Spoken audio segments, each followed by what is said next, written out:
Today we're going to talk about unemployment. South Africa has one of the highest unemployment rates in the world. Nationally, we have a 35% unemployment rate. But anybody that has ever visited the townships, you can tell that unemployment rate in the township is up to 80%. Everywhere you look, there are boys and men just sitting on the side of the street. Now the question most boys ask me, if you are me, how would you start? How do you start building yourself? Now my answer to those is this video. I'm going to take you through what I would do if I was in your shoes. If you are to start any kind of business, or if you are to be gainfully employed, you have to have assets. And the number one assets that most employers look for, number one is skill set. And to have a skill set, you have to have some kind of tertiary education, some kind of tertiary training. You have to have some kind of schooling. But the most unfortunate thing is most of the boys I talk to don't have enough schooling. The second asset that you need, of course, is time. And the third asset that you need is energy. So if you are to start a business, right now, let's say I'm a 20, 25, 26, 28-year-old young black African in South Africa, and I'm struggling to get work. I'll have to focus on my two strongest assets. Number one, I have to ask myself, what is my academic qualification? Now, almost everybody has a matric. Majority of the boys I talk to, they have some kind of degree. But just having the tertiary education does not necessarily mean that you're an expert in anything. So when you start going to look for work because you have a matric or you have a university degree, the biggest problem with most of those boys is they're already fixed on how much they need to earn. And my question to them is always one: how much have you made with your qualification? So I need to take all those things and I need to strip myself of all kind of tertiary academic education and ask myself, what are my two assets? Number one is time. If you're unemployed, it means you have a lot of time. Number two, if you're that young, it means that you have a lot of energy. Now this becomes the two main assets that I'm going to use as investment for me to kickstart my life.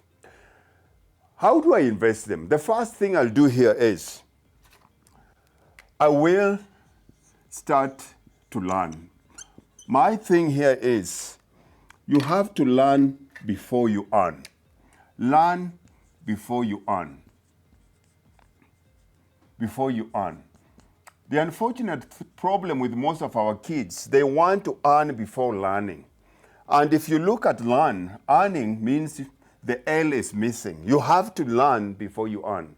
How do I start learning?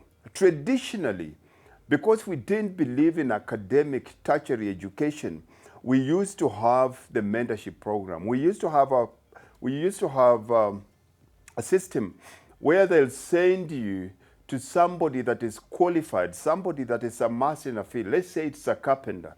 Let's say it's a mason. Let's say it's a mechanic. So we used to have that system where they take you and your parents or your family gives you to this person that is good in that profession for the next 10 years. His job is to train you, and he will use you like a slave. He will drive you hard, but after 10 years, you have some tangible profession, a tangible skill that you can use. But nowadays, because most of us don't do that, the easiest way for us to make sure that you acquire as much knowledge as possible is online resources. Right now, knowledge, information has been democratized. Education used to be very expensive. If you come from a poor family, chances are you cannot afford the expensive schools, which give the best education and becomes the bridge or becomes the stepping stone into the corporate world or into those better paying jobs in the world. So number one now here to learn and learn before you earn, you have to start using your online resources. There's so many. YouTube is a university on its own. And the beauty of things like YouTube right now, I can enroll in a free online Harvard University course and I can become a master in that because very few people use it for that. Number two is books. We, books are cheap now. We have to start learning. We have to go back to studying books. We have to take in as much knowledge, as much education as possible. Reading, whether you've been to school or not, it's something that you can learn. And the easiest way for you to learn is find somebody that can read and tell them. They'll help you. It could be during your lunchtime. It could be whatever time. But people, it's very hard for you to meet 2, 3 people and none of them knows to read. If that's the case, then you just have to widen your circle. You have to move from where you are right now and find some other people to hang out with, and find other people to associate with. The second thing I'll do here is I'll start attending events. And your question here is, if I'm a township poor black boy, what kind of events will I attend? The first one is church. There's so many, church is such a big resource among the black people. It is one place where from the richest to the poorest come to the same church.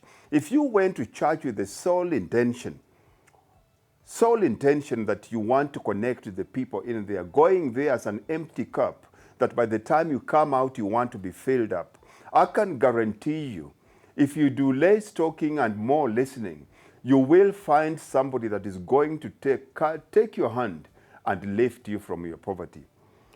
The other thing here is we can always attend events online. Social media has made it very easy for us to join masterminds, to join special groups, to join whatever kind of groups. If you're a praying person, praying groups. If you're a thinking person, thinking groups. You are doing person, doing groups. When you start going to these places, these marketplaces with the intention, where there's intentionality, the attention follows. If you go there with the sole intention that I want to connect with a certain kind of people so that I can get this outcome, our biggest problem is lack of clarity. People go to church, people go to these events without discussing within themselves what kind of outcome they want. The other thing I'll do here is I will offer in exchange, I will offer my time. Time is a scarce resource, and as a young, unemployed person, you have a lot of time. I will offer my time in exchange for knowledge. And how will I do this? I'll do this simply through volunteering. You're sitting home the whole day anyway. So if you're sitting at home from morning to night watching television, do you think your life is going to change? Do you think your tomorrow will be better? So why not use that time properly? And the best way to use that time is to volunteer that time. You volunteer that time as an intern to any business related to your field of interest.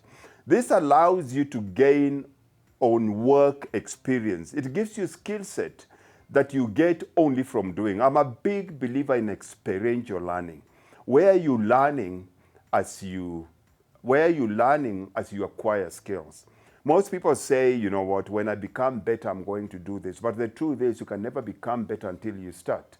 And you'll never start until you accept that you suck. When you start doing new things, you're not going to be the best. A professional is just an amateur that refuses to quit. A professional is just an amateur that consistently kept on repeating the same thing to make sure that they don't get it wrong. And this is where the big difference between an amateur and a professional. An amateur will always say that I want to do this until I get it right. But a professional will always insist that he has to keep on doing it until he can't get it wrong. And this brings me to Bruce Lee's famous saying where he says, I'm afraid of a man that practices the same one kick 10,000 times rather than a man that does kicks for 10,000 times. So one thing, consistency, perfect practice creates or builds perfection. And that's where we have to become. Now, when you offer your time, when you exchange your time for knowledge, it's also useless if you've not set personal high standards. A person that never do anything never walk away from something until it's finished. And what I mean with that is you have to have such a high personal standards. You have to set your standards that when you deliver a project, when you take something and you do it, everybody that has a look at it, everybody that comes in contact with it must say, sure, I've never seen such a work. Martin Luther King said it best. It doesn't matter what you do, because even if you are a toilet cleaner, if you are a street sweeper, you should be the best street sweeper in the world. You should be the best toilet cleaner in the world. You have to take pride in what you do. You have to love what you're doing until you meet what you love. Most people will always keep on doing whatever they're doing, saying, I'm just in the waiting phase here, but when I get what I like, I'm going to do it better. That's a lie.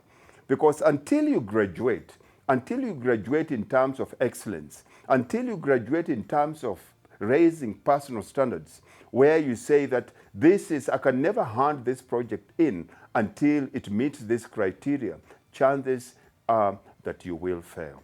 You have to become so good in what you do that you never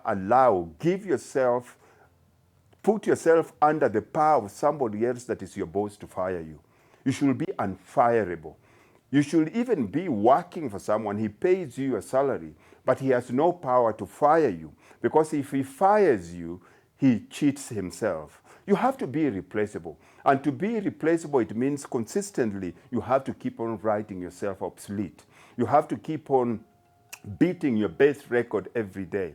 You have to make sure that the people that are around you, anything that you do is associated with high standard. The other thing here, number 4, is you have to start small. You have to start small. Most people I talk to will always say, I can't start my own business because I don't have money. If everybody had money, everybody would start a business. If you look at the biggest multinationals, it's very few people that had money. For any business to start, the two most common assets that we all have is always, the two assets we have is time, energy, and a skill set. So if you have energy because you're young, and you have time because you're unemployed, what is the one thing that if you do so well, you become like a dentist if I have a toothache? What is that one thing? Now, the minute you realize that you have that, now you start it. And I'll start with a very simple example. A boy was talking to me, he tells me that I'm a very good trainer. I'm one of the best trainers, that's what he was telling me, but I don't have money to start my own gym. Ask him, what's money got to do with it? How long have you been doing personal training? Because if you want to start a gym, you have to start from the ground up. How do you do that? Number one, if you have the qualification, if you don't have the qualification as a trainer, you don't need qualification for you to start training yourself. You train yourself, you start training your family members, you start training friends around. Before you know it, you raise money to go get certification. From that, you're going to move into any of the gym facilities around you. From there, when you start your own personal training, you start getting customers, you start charging customers, you start saving a certain amount, you'll buy one equipment, you'll buy a kettlebell, you'll buy 2 dumbbells, you'll buy a skipping rope. Now, based on that, you can start doing home calling. Now, that's how you start. You start from these small little things, and as you start investing and saving this money, you'll build your gym. But most people don't understand the power of small beginnings. Everybody wants to go straight to the penthouse, but they forget that in most cases, you have to start in the basement. Nobody wants to start in the basement. And that's the biggest problem with most of our boys here. Most of the boys I talk to that come to me for work, they already want to negotiate a salary, but he has no skill set. So my question to him is, I'll pay you 10K, I'll pay you 20K, whatever it is that you're asking. But that is that is something that is tangible, I'm paying you. But what do I get in return? Oh, I'm going to do this. No, you don't. Because in the marketplace, unfortunately, you get charged for results. You get charged not for the hours you work. I don't really care how hard you work. I don't really care how long you work. We get judged by the outcome that you give. And if your outcome is negative, your outcome is unsatisfactory, and you keep on telling people how hard you work, you're going to suffer. The workplace does not work like that at all. So you have to have the ability to learn that you have to start small. because if you don't start small, you will suffer. Number 5, you have to start using free software. There is a lot of free software online that you can use depending on what kind of business you want to get into. You have free versions and tools that we can use, such as Google Worksheets, Google Workspace for productivity. We have things like Canva for design.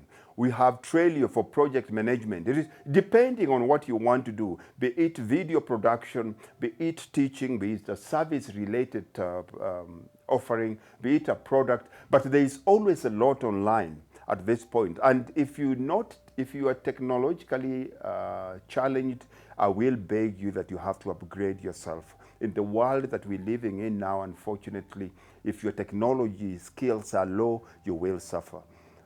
Just pre-COVID, I was very bad technologically. The only thing I was using was my phone and my iPad for books. But when COVID hit, I had to adjust very quickly. I had to start understanding how to use a laptop. I had to start understanding how to use cameras. I had to start understanding how to edit videos. All those things I had to do because it was either that or I die. And I refused at that point. I'm not going to die. I had to evolve very quickly. And the resources, there's a lot of resources online that most of our young people can use. Number 6, there is yet any young person that I know that is not on social media. So you can change content creation. You can use content creation as your investment. If you look at, you are posting something. You are posting something, but the thing is, what are you posting? Are you posting if you wake up in the morning and you eat oats, you post oats. When you go to the shebeen, you drink your beer, is that what you post? Oh, I just painted my nails red. You are posting something. But if you are intentional, if you start using social media with certain intention, remember what I'm talking about here is you have to always start with the end in mind. What is it that you want? Now, if you turn your page into a resource, if you turn your channel into a resource, and the easiest thing is, as easy as start to share your journey. When you wake up in the morning, in the beginning it will be boring, but trust me, after 30 days, it will become something totally different because a lot of people will start relating to you. Your story needs to be told. Start sharing your journey. Start sharing your knowledge. Start sharing your insight. This can help you build a brand and attract an audience. Now, people or an audience is money. If you want money, you have to have people. You have to have followers, or you have to become some kind of an influencer, because the only way that most people appreciate what you're doing is to give you hard, cold cash. You need money, but you cannot make money without people. So you have to start using your time positively. You have to start using your time consciously and intentionally. You have to start using your content to engage the readers or the viewers. Social media is always selling something. And if you think social media is free, if you're not selling something on social media, if you're not actively going there with a specific action, then trust me, you're the product that social media is selling. Because social media sells attention. Social media, Facebook can go anywhere and say, by today, I'm going to make sure that I will bring 100 million eyes onto this, to watch this content on this page. So if you're not selling something, you are the product. The other thing we have to learn here is, as young people, we must learn to collaborate. Collaboration is key. One thing that changed how much money people make in the world is when Steve Jobs created the app on iPhone, because app on iPhone became a platform where so many people can come and showcase their product, showcase their wear, showcase their knowledge. The iPhone app is simply like a supermarket, where all that a supermarket does, it provides shelves, and you come and stock the shelves and the people come in. It's a beautiful business to be in, because Whoever goes into the supermarket statistically has a 99% chance is going to spend something. So imagine just getting a supermarket, putting in some shelves, and then going to people that do different things, and they come in and you say, you sell this for 10 bucks, I'm going to take 2 rands from that. And that's how things work. And most of our young people, unfortunately, don't really understand that. Most of our young people have been taught that you have to go to school and you have to be employed. So going back to the traditional way, how we use to do it, where you find an older person that is a professional in a field, and you take a young person that is interested in that field and you put them together and he comes, works under this man, that is still the best way. I'm a big believer in modeling rather than any other kind of mentorship. I'm a big believer in modeling than mentorship. You know, modeling is about, if I'm a farmer, or I'm a preacher, or I'm a scientist, if I want to be, I want to be the best scientist, like whoever the other scientist is, all I have to do is watch what they do. Modeling is more powerful than mentoring, because mentoring has a lot of barriers. The person has to accept me, they have to have a certain criteria. And mentoring, modeling, you don't have to have somebody in your life doing it. You can model what people do online. Nowadays, the universe, the world has become a very small village because of technology. People are putting their whole life online. All you need is clarity. You need to know what to do. Right now, irrespective of how bad you think you are, you have everything that you need to succeed. You just need to decide. Not choose, but you need to decide. You have time and you have knowledge. You have time, you have knowledge, and you have energy. Those are 3 most powerful assets that anybody can use when it comes to investing in any business. When you say you don't have money to start a business, it's not a matter of not having resources. It's a matter of you not being resourceful. I need you to be resourceful. This world that we're living in, you young black kids, nobody's going to employ you, because jobs, nobody's creating jobs anymore. So nobody's going to employ you. You have to change your mindset, and you have to start creating value for society, and they have to pay you. Let me know which of these points resonates with you. Let me know how I can assist you. Feel free to like and share. And if you haven't subscribed to the channel, do the right thing. Subscribe, and I will catch you in the next one. Whatever it is that you want me to talk about, leave it in the comment section, and I will do a video on it. God bless, and take care of yourself.